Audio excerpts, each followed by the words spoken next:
First and foremost, I cannot envision any of us being here tonight, least of all myself, without the tremendous life and music of Chuck Berry. And on behalf of my family, nice one, Chuck. Now, if my father were still with us here, I'd imagine he'd be standing where I am right now, graciously inducting the original members of ELO into the hall. He loved ELO, the Beatles loved ELO. I'd like to introduce the 4 original members who'll be inducted tonight. Is powerhouse drummer Bev Bevan, whose drum intro on Don't Bring Me Down often does actually bring the house down. Goose. The keyboard maven, Richard Tandy, still with them today, unfortunately not with us tonight. His synth sounds had me hiding under my chair before the first bar of Tightrope even plays. The visionary, groundbreaking multi-instrumentalist Roy Wood,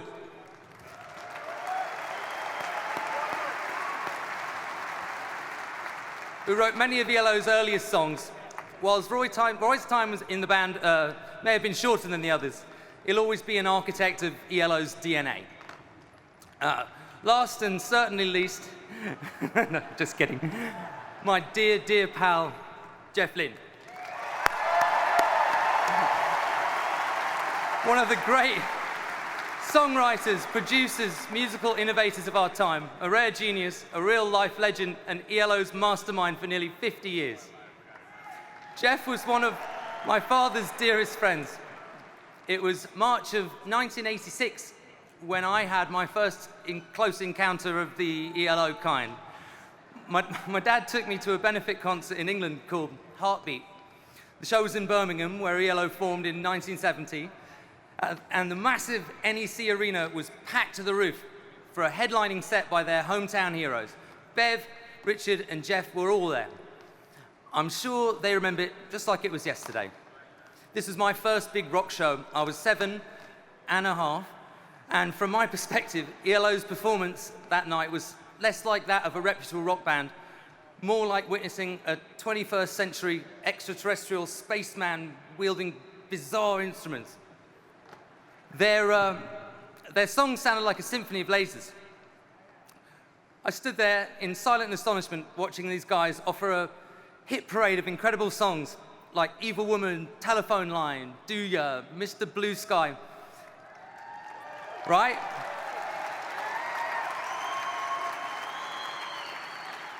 I thought, why have I never seen anyone at our house playing such strange-looking instruments? I mean, we all had guitars around the house, but that guy had a tiny blue guitar jammed under his chin, and that other guy had a massive big guitar on its side, and he's playing it with a bow. It was very strange. Anyway, on stage, the band appeared to be having as much fun as we were, and they bounced around side to side, and it reminded me of like the Star Wars Cantina band, you know, like, only with lots more hair. Smoke hung around in the air, all around them. The leader of the space band stood in the middle, singing falsetto like an angel. His eyes were hidden behind metallic shades, wielding this laser guitar.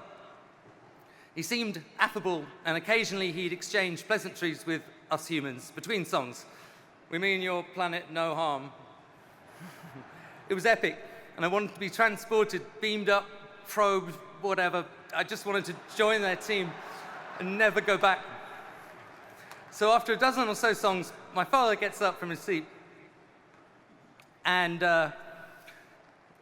tells me to, wait for him with this kindly man who had taken us to our seats. He walked off, and moments after he walked off and disappeared from view, suddenly he reappeared on the stage carrying a guitar. And I began to panic, because this was the first time I'd ever seen my dad play an instrument ever on stage in my entire life. Out of nowhere, in perfect unison, they all kicked into Johnny Be Good, just like in Back to the Future. And, right.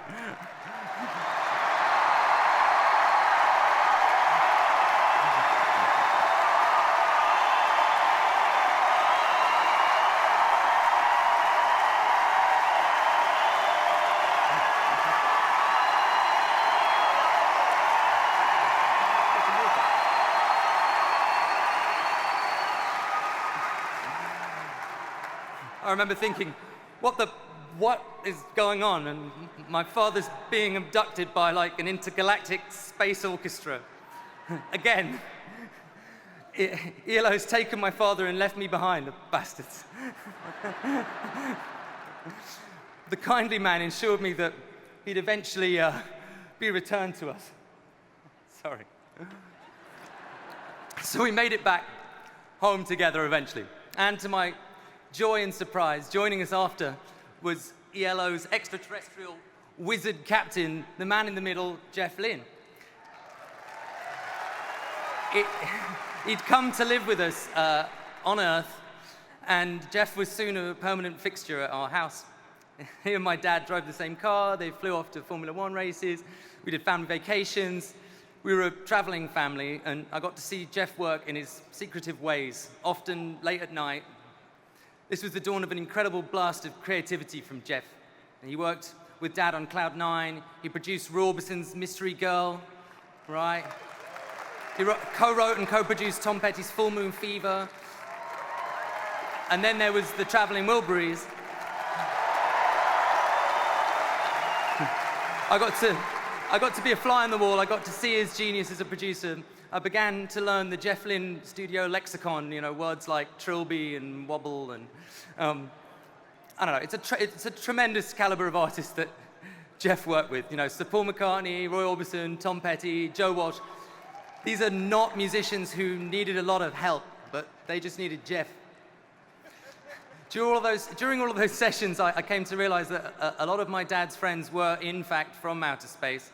Like Jeff, you could tell because of their eyes, right? Their eyes were far more sensitive to Earth's bright sun than normal humans. So they required special lenses to protect them during the day and most of the night. And they communicated with each other via Wurlitzer jukeboxes in each of their houses. Through secret messages disguised as Del Shannon records. And it was these UFO-esque machines that I came to discover the albums of ELO on, starting from disc 1, track 1 of A New World record. And it starts so quietly and had it turn right up.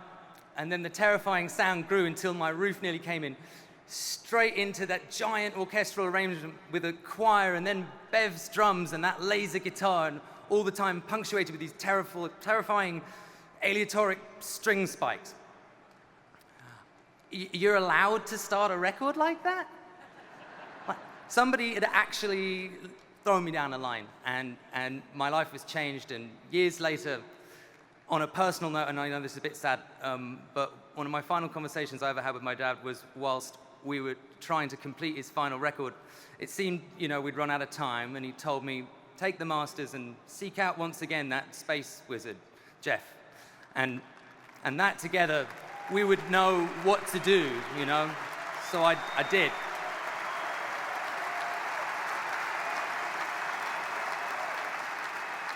Jeff knew exactly how to cross that bridge and to finish it. And in the process, I finally learned what trilby and wobble meant. Like, yes, I actually speak fluent Jeff now.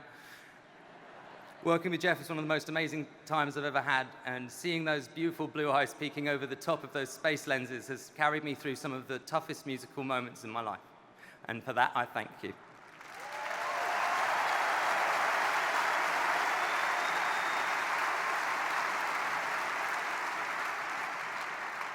ELO is alive and well in the galaxy. There were ELO sightings last year over Glastonbury. They were seen by hundreds of thousands of people over Hyde Park. I saw an ELO 2 nights in a row last year over the Hollywood Bowl. It was in November, right after the election, and trust me that when I say everyone in LA was staring at the spaceship thinking, take me with you. Just like when I was a kid. I saw some kids there that could have been 7-ish and a half, and more that were probably 77 and a half, all wanting to get beamed up. Jeff, thank you for bringing the spaceship back with that Mr. Blue Sky laser guitar sound. Tonight is about celebrating the beginning of Electric Light Orchestra, the birth, that Big Bang moment in 1970 when the Move morphed into ELO, right?